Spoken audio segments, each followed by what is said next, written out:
ইউনূসের আমলে ধাক্কা খেয়েছিল ভারত বাংলাদেশ সম্পর্ক। বাংলাদেশের সংখ্যালঘুদের নির্বিচারে খুন থেকে একাধিক ইস্যুতে ঢাকার সঙ্গে ভারতের সম্পর্ক তলানিতে পৌঁছেছিল, কিন্তু এরপরে পদ্মার বুকে অনেক জল গড়িয়েছে। এখন ক্ষমতায় বিএনপি সরকার, প্রধানমন্ত্রী তারেক রহমান। নতুন সরকারের সময় বাংলাদেশের সঙ্গে সম্পর্ক ফের জোড়া লাগাতে চাইছে ভারত। কয়েকদিন আগেই খবর উঠে আসে যে বাংলাদেশে ভারতের হাই কমিশনার হিসেবে নিযুক্ত হতে পারেন দীনেশ ত্রিবেদী। দীনেশের নাম কেন বাছা হয়েছে তা নিয়ে একাধিক যুক্তিও প্রকাশ করেছিল ভারতের সংবাদ মাধ্যমগুলি। দীর্ঘদিনের রাজনীতির অভিজ্ঞতা এর পাশাপাশি অন্যতম বড় ফ্যাক্টর ছিল দীনেশের সঙ্গে বাংলার যোগ। দীর্ঘদিন তৃণমূলে থাকার ফলে ঝরঝরে বাংলা বলতে কোনো অসুবিধা হয় না দীনেশের। তবে তৃণমূল ছেড়ে বিজেপিতে যোগ দেওয়ার পর কেন্দ্রের সঙ্গে সম্পর্ক ক্রমে মধুর হয় দীনেশের। একদিকে বঙ্গ সংস্কৃতির চর্চায় থাকা, অন্যদিকে কেন্দ্রের গুরুত্ব। প্রধানত এই দুই ফ্যাক্টরি দীনেশের জন্য গুরুত্বপূর্ণ হয়ে উঠেছে। এবার দীনেশ ত্রিবেদীর নাম বাংলাদেশের হাই কমিশনার হিসেবে চূড়ান্ত করল কেন্দ্রীয় সরকার। দীনেশ ত্রিবেদী ঢাকার প্রণয় ভার্মার জায়গায় রাষ্ট্রদূত হিসেবে নিযুক্ত হচ্ছেন।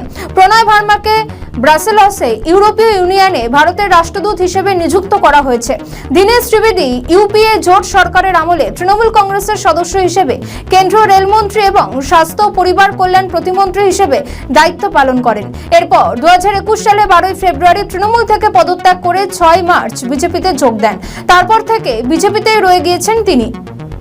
রাজনীতির কারবারিদের দাবি, ইউনূস সরকার ভারতের সঙ্গে রাজনৈতিক ও দ্বিপাক্ষিক সম্পর্ক পুরোপুরি ধ্বংস করেছে অন্তর্বর্তী সরকার। একটা বিষয় স্পষ্ট যে শেখ হাসিনার সময় সীমান্তবর্তী এলাকায় শান্তি বজায় ছিল। ভারত বিরোধী কোনো শক্তি মাথা তুলতে পারেনি বাংলাদেশে। বিচ্ছিন্নতাবাদী ও জঙ্গিদের কড়া হাতে দমন করেছিলেন শেখ হাসিনা। নিষিদ্ধ করা হয়েছিল একাধিক সন্ত্রাসবাদী সংগঠনকে। ফলে ভারতের সঙ্গে রাজনৈতিক সম্পর্ক ভালো ছিল। এখন বিএনপি সরকারের আমলে সেই রাজনৈতিক সম্পর্ক চাইছে ভারত। তারেক রহমানের প্রধানমন্ত্রী পদে শপথ গ্রহণ অনুষ্ঠানে ভারতের কেন্দ্রীয় নেতৃত্বের উপস্থিতি মোদির চিঠি এর বড় প্রমাণ। রাজনৈতিক বিশ্লেষকদের একাংশের মতে বিএনপির সঙ্গে বিজেপির সম্পর্ক বরাবরই ভালো। এই সম্পর্ককে ধারাবাহিক করতে দীনেশ ত্রিবেদীকে বাংলাদেশে পাঠানোর সিদ্ধান্ত বলে মত রাজনীতিবিদদের একাংশের। এর পাশাপাশি আওয়ামী লীগকে ফের বাংলাদেশের রাজনীতির ময়দানে ফেরত আনার ব্যাপারেও দীনেশ ত্রিবেদী উল্লেখযোগ্য ভূমিকা পালন করতে পারেন বলেও মনে করছে রাজনীতি মহলের একাংশ। শেখ হাসিনা প্রত্যাপনের মতো হাই ভোল্টেজ বিষয় দীনেশ ত্রিবেদী উত্থাপন করতে পারবেন বলে মত সাংবাদিক ও রাজনৈতিক বিশ্লেষকদের। এক্ষেত্রে প্রত্যাপনের বিষয়টি নিয়ে দুই দেশ সমঝোতার রাস্তার হাঁটতে পারে।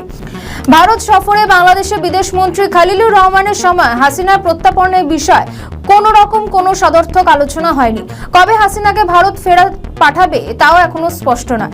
তাই দীনেশের বাংলাদেশের রাষ্ট্রদূত হিসেবে নিয়োগে দুই দিকে সমাধান হতে পারে বলে মনে করা হচ্ছে। একটি হলো ভারত বাংলাদেশের রাজনৈতিক সম্পর্ক ফের মসৃণ হবে, আরেকটি হলো শেখ হাসিনাকে প্রত্যাপনের বিষয় হয়তো কোনো রফা সূত্র বেরোবে। আগামীতে কি হয় সেটাই এখন দেখার।